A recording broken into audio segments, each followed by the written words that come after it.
Hi, everyone, and welcome back to another episode of Unlocking Venture Capital. I'm here with Akriti today. Hi, Akriti. How are you doing? Good. How are you doing today?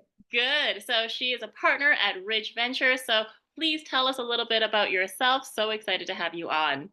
Yeah, no, thank you for having me. I'm excited as well to talk through, and we had amazing conversations before as well.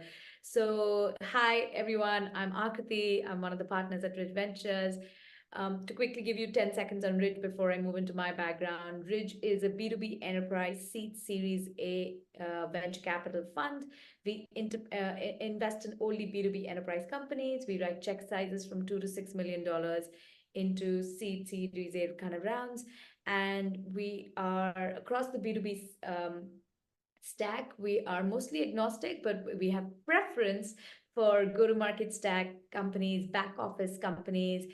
I'm spending a lot of time on dev tools, infrastructure, and LLM apps, but on the middleware stack of LLM apps, and then obviously legal tech. So we spend a lot of time doing all this fun stuff. My background, actually, I'm a computer science engineer. Studied in Michigan in the US, and then went on to work with Microsoft for lots of years. After that, I started a company, was not that successful with the company, sold it pretty meagerly, and then moved on to becoming a venture capitalist. So it's been about 6+ years that I've been in venture and done about 27, 28 deals, sat on the board of now 16 companies, sold 3 companies through that process. So it's been a fun journey. And I did that across Europe and US. So it's been a lot of fun. I know that you recently moved back to the US, and so Yeah. how was that transition, and how was it like kind of rebuilding all your networks in this ecosystem? Redoing your whole life, kind of having a fresh start. People are like, "Who is this new kid on the block?" And you're like, "I've been here for a while." So, what was that experience like for you to come back in? Yeah, look, I was in Europe right before this for Mhm. about 6 years. But I did have my networks of Michigan, Microsoft, and then obviously a bunch of friends of friends. My MBA network was here as well. So it was somewhat okay-ish, but honestly, it was kind of like surprising that it is very competitive, this market. People are um, a lot more knowledgeable. They have more like pulse on what's going on than like maybe like what I was going through in Europe. Like there's just so much activity. I think it's the activity So level much, that is yeah. insane here. To give you an example, I think I would see 80 to 90% of the deals in Europe very comfortably. And here we see 20 to 30. And if you see any of the big funds, they're okay seeing 20 to 30% of the deal flow, which is crazy to Yeah, me, I know. right? Just because there's so much happening Yeah. in the market. So I think for me, the move has been personally great. I think I do well with the American work culture, unfortunately, or fortunately, however you want to look at it. I move very fast. I speak very fast. I think all of those work with the American culture very well.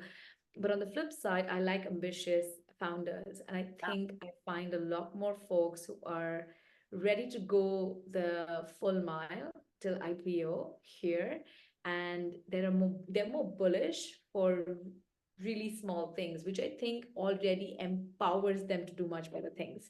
So I think Great. confidence breeds success. I really believe that America, when I moved back, I learned that firsthand, that confidence really breeds success. That's amazing. And you're absolutely right. Like the fact that there are so many things going on and that you're never really going to see everything because it's so much stuff and so many people and so many opportunities. How do you find that the for the founder side, how do they stand out in this kind of very crowded market, because there are tons of early stage funds as well? How do you even find them? Where do you go? And I have also found that it's so impressive to be able to even have like a sliver of someone's attention in this like very, very busy space. I completely agree. And look, there's good competition, right? Yeah. You're getting out competed from some really smart investors around the table. People who sit on the board are extremely talented. So for me, the learning has been amazing. And Mhm. I'm grateful that I made the decision to move back to the US. But I'm looking at European companies, right? So I'm sitting here, I get the access to look at European companies and bring them to the US because the buyers are here. And I think that's the unique advantage that I can bring to the table. So moving here, yes, it was uncomfortable, but I think the interesting part was that I was bringing a whole new network of like, hey, look, I'm one of the few people who stayed in Europe for 6 years. I'm coming back to do venture here. And I actually do have access to venture in Europe very, very interestingly, Yes. that most people would be just tourists. No, absolutely. And, I could feel the same way when it comes to my family office network and just being like, okay, yeah, you're very comfortable in this network and bringing that together as well to the New York ecosystem. I know that, as you mentioned, you're on the board of like 16 companies, which is a crazy amount in my eyes. Because like for our family office fund, we don't take board seats, right? So I would love to understand from your perspective when you were a founder, what was that like? What were your first board meetings like? And then also as an investor, what were some tips that you would then give to founders, either the to-dos or not to-dos when they're running their first meetings? Yeah, no, this is a great question. So, um, as a founder, we were very early stage, so we didn't really have any board meetings, but we had meetings with a few of our advisors and things like that, which were very interesting. And we came in with a plan, being like, okay, we need help with this and we need help with that. And we were so early that we were figuring everything out. I think across the board, so now I sit on only six boards, thank God. I had stopped sitting on, so 16 is untenable. I think the right number is maybe 10, Yeah. given like folks go up and down in terms of like, intensity. So you can Right. manage 10 to 11, but now I sit on six boards, which is okay.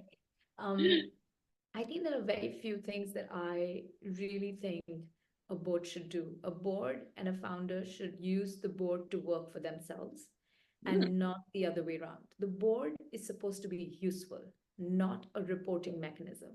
The minute the board becomes a reporting mechanism or a reporting product, I think that's when you call it and you're like, look, guys, this is not useful. Just send me the reports on email and I'm going to have a look at it. So I think the founder has to be very, very sure that they want to use the board and they want to use the board for their benefit. And when I say their mm, benefit, hey, founder, I'm thinking through investing in four new products. How should I think about it? Which are the four products? This is all the details, all the data I have today. Hey guys, these are the four options. Can you help me think through the four options and be a sounding board? And I think I'm going to experiment with option one and option two. And maybe I'll come back with results. And then we look at option three and option four. That's a very good board meeting. So I think the way I break down board meetings, seed and Series A, very different from Series B, obviously. mhm. But in the early stages, spend prepare all the documents that you need to in terms of, hey, these are the metrics, this is where the business is, this is what all what's going well, what's going badly, or what you thought would, and track your goals. Like I'm sure you agreed on some goals at the beginning of the year, being like, hey, these are the three goals we're trying to like achieve. Track them, green, yellow, red. How are you feeling about it? Just traffic light them Great. and send that like a day before and let them know that, hey guys, I'm going to think about this particular strategic topic that I want to talk about. So the first 15 minutes, people can ask questions if they want to on the information that you gave them, but the next 45 minutes should be on the strategic decision. And for Huh. me, my pet peeve is that the last 5 minutes, I basically take um, tell the CEO to actually leave the boardroom and have only the investor directors and observers What? actually talk with each other and give feedback, right? And Huh. we don't want five people to go to the founder and give feedback. That is the worst for a founder to get feedback from five different people as to, hey, this person's saying, and then trying to like, play a board rainmaker of like, oh, I have to get this person to agree and this person to agree and this person to agree. I don't think it's fair on the founder's time. For sure. I think a chairman's job is to pick up all this information and deliver it to the CEO. Like, hey guys, we think this could be done better, this could be done better, and this could is doing really well. So till you don't have a chairman, an investor should like take in all this feedback and give it back to the CEO as honest, as plain simple, directly as possible, because I think it's valuable to the founder of like, hey, okay, this is the next time I need to do this better in the board meeting, or this I need to like talk about more. Hmm. So it's just a 5 minute catch up of like, hey, give your opinions now so that the founder is not scrambling and constantly questioning, hey, how did that board meeting go? Like, was it useful? Was it not useful? Like, was it useful to me? Like, did I get and the founder gives feedback to the board, right? Like, hey guys, were you useful or not to me? So during that feedback session, I also asked them, like, okay, what did you find? Where did the board go wrong? Where did the board go right? And I think that helps have a conversation over time, being like, okay, guys, we weren't really useful. The founder came in with this information and we didn't really help them. And I think those conversations have been very useful, actually. That is so interesting. I've never heard of this strategy, and I think it's a really good one that people should implement. That is really great because it's true. Like you don't get a lot of like you do feel like it's a reporting mechanism because that's how it's usually structured, and to kind of see it as anything else, including a transparent feedback loop, is so different, and it is something that is remarkably helpful for founders for sure. Yeah, so I know that Ridge is at about fund 5 already, so that is huge, especially just like being around for so long, being, navigating this market at 180 million. That's incredible. I was wondering what kind of lessons have you and the Ridge team have learned in terms of this kind of climate and being at Fund 5, kind of really leading that way. I think it's a double-edged sword, right? The good and I think the amazing part is experience. Like, it's not the first time we as a team have seen a downturn. We as a Yeah, team have true. seen hard days, and it's not the first time we've seen companies go through a down cycle in terms of buyer interest or in terms of cash flow management or in terms of actually thinking through what the future could look like. So Mhm. I think there's a lot of experience around the table on the team itself that has gone through these things to actually be like, hey, we can help you power through this. We can think through strategies. We have worked through these stuff. So that's like I think the silver lining of this all. The not so positive, I guess, is that you are it's so nice to be young and starry-eyed AI kind of fund right now and invest in all I the don't AI. know if that's agreed with the people who are doing it. I feel No, like they're like, "Yeah, we don't ever sleep." there's a little bit of like we're very thoughtful investors. I really do believe that we think through the theses that we have.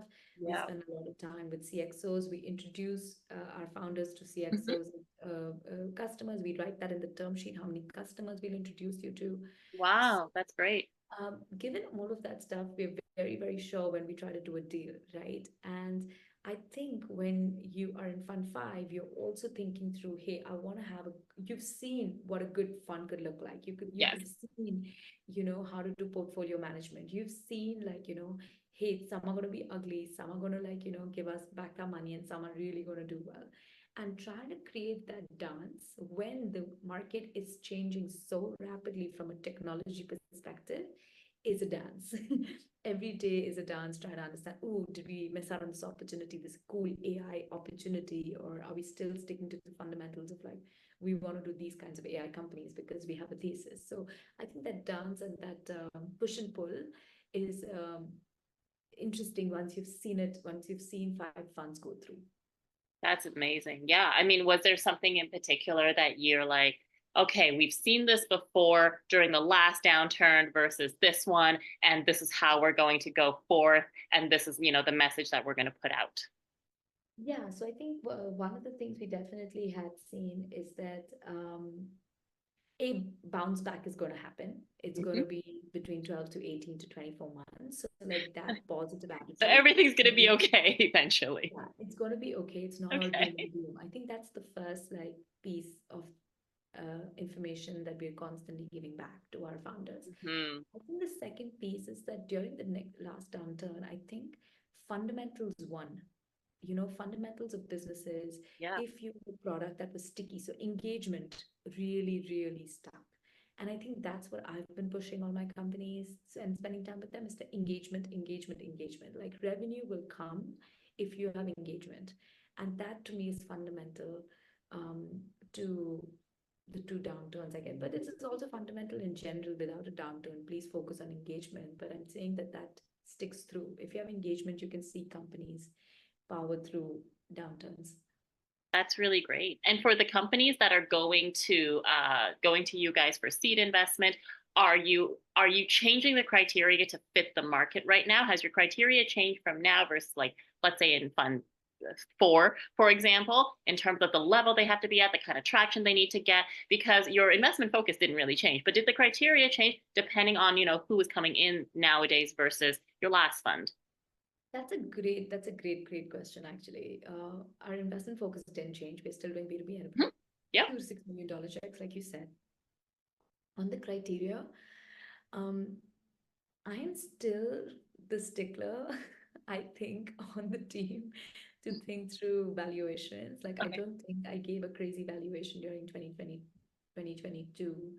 My average was about 21 or $25 million as post money. So I was pretty comfortable even saying that this time around.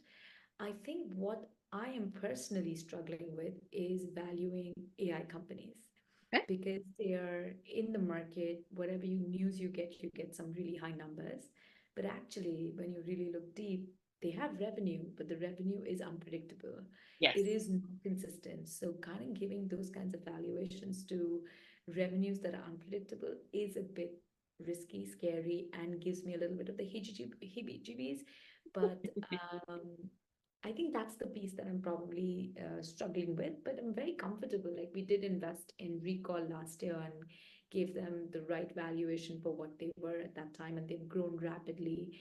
Squid is another company that I think has done really well and is growing Yeah. pretty rapidly. So I think it's been hard, and definitely FOMO hits, and you feel all the you don't know if you're right until like 10 years in, right? So you're basically going with your making a bet on yourself that you're making the right decisions. I think that definitely is something that you question every day. Like everybody has imposter syndrome, and I'm the queen of it. So definitely think through that quite a bit. I actually, one of the first like workshops I went to was on Sand Hill Road, and it was a bunch of retired investors. And the first thing they said in their opening speech was, "You don't know if you're a good investor until you die." And I was like, what kind of workshop was this supposed to be? And it was like very daunting, right? So no, I absolutely agree with you. But you guys are on the way there to see what it's going to look like in 10 years. So that's really great. Speaking of the imposter syndrome, I also went through this when I exited my company, and you touched on this in your intro. So I thought it was really interesting. Um, when you had an exit, whether it be big or small, at the end of the day, it's still an exit, right? And it took me a long time to tell people that I had a real exit or put it on my resume or do any of these things because I saw all of these things in the news, all of these other guys that were doing it. And I was like, oh, I don't know how I should present it, how I should reframe it, how, because it's such a big part of your identity when you're a founder. It's a big part of your personal identity. And then when it's away, you're like, okay, well, stepping back, how do I tell my story? How do I reframe this? Right. And I thought the words you chose were so interesting because it touched base on all the feelings I had and experienced when I went from founder to investor as well. So, was there like a moment where you didn't really talk about it, or you didn't tell new people for a while? And it wasn't until actually I went to New York that people kept pushing me to talk about it some more. And they're like, no, no, no, this is just the imposter syndrome in your head. And so I was wondering, if you experienced those same kinds of waves. Absolutely. I think there's no doubt that you definitely feel the same ways. I think for me, so as investors, we become very good at storytelling, Yeah. and we get very good at self-promoting, and we get very good at because it's the nature of the job, right? It is a sales job, and you're a BD person technically, All the realistically, and time. Yeah. obviously all the time. So you become very good at like making a small achievement like sound really amazing and special. I'm fairly young. I haven't done much. So for me, I think the imposter syndrome is definitely there. Um, I think it was more coaching over the last like 6 years of being an investor as to how to present myself, how to like speak about what I can do, what I can't do. Like I tell founders I can be useful on product because that's where I like really inflect and really think that I did a good copious amounts of time in my operator time at Microsoft and when I was exploring my startup. So I think knowing your strengths, like over time, the one thing outside the imposter syndrome that has happened and through the storytelling is that where do I inflect Yeah, and what is my strength? And I think product is one, and two is I'm very rational. I think through all my board discussions, I've seen that I'm an extremely like this is the good, this is the bad, this is the ugly. Okay, which one do you want to pick? And have stepped back from being an operator. Truly, it's been a learning. It's been lots and lots of coaching and therapy sessions of stepping back, of not having to be an operator and being an investor.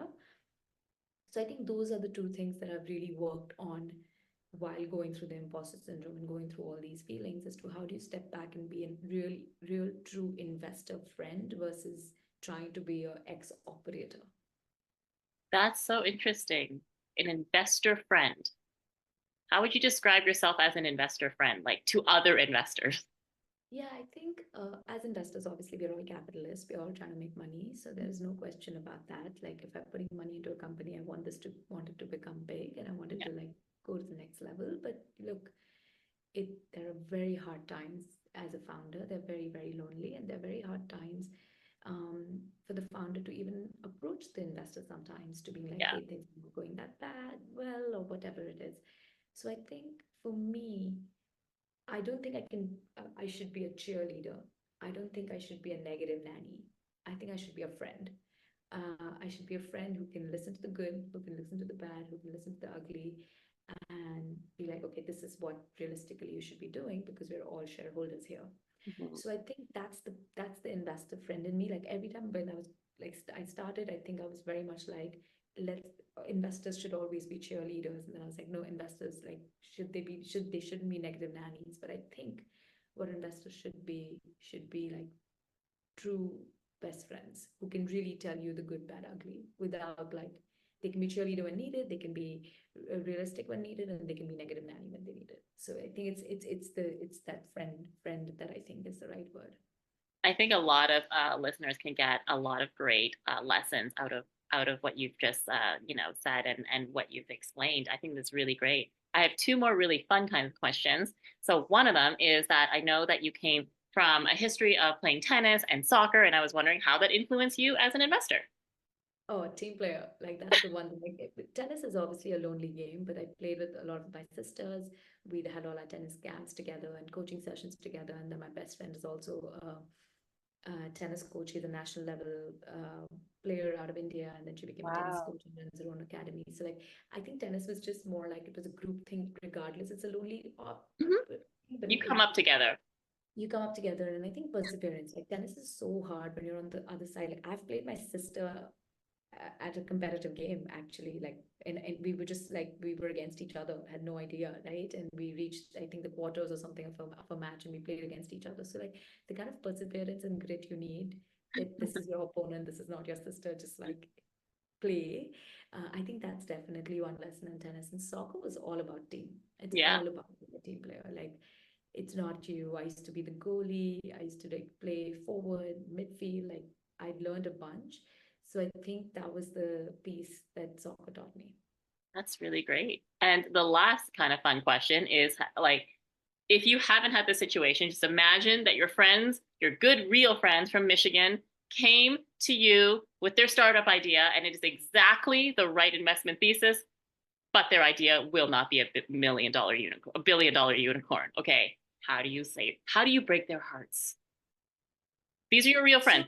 it's yes, that's actually easy. I think what I've been able to do, and I have invested in my friends' companies as an angel investor, and been very clear about like, hey guys, this doesn't make sense for the fund. Then why did you Uh, put in your own money? You need that. I think they can build a business. They don't have to, like, every business doesn't have to be a VC business, That's true. but it still needs money to grow, and it still needs money to like be profitable. There are more and more businesses that are small and medium-sized businesses that are profitable, Than any other business. that Yeah, are, that's true. The that are backbone giving of America. dividends, Mm-hmm. and they are making money. So I think not every business has to be VC scalable, and that's totally fine.